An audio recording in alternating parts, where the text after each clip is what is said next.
আপনাদের সকলকে অনুরোধ করব, হ্যাঁ এবং না, সেখানে হায়ের পক্ষে দয়া করে আপনারা রায় দিবেন। আরেকটি গুরুত্বপূর্ণ বিষয় আছে, এই যে 12 তারিখে যে আপনারা আপনাদের পরিকল্পনা সফল করতে যাবেন, একই সাথে আরেকটি কাজ করতে হবে।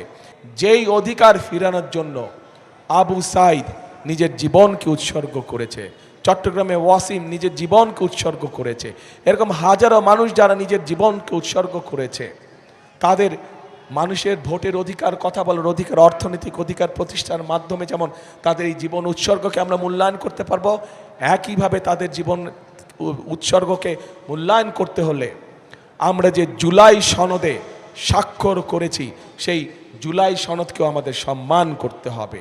এবং সেজন্যই আপনাদের সকলকে অনুরোধ করব যে ধানের শীষে যেমন সিলটা দিবেন 12 তারিখে, একই সাথে আপনাকে যে দ্বিতীয় ব্যালট পেপারটি দিবে, হ্যাঁ এবং না, সেখানে হায়ের পক্ষে দয়া করে আপনারা রায় দিবেন। মনে থাকবে তো?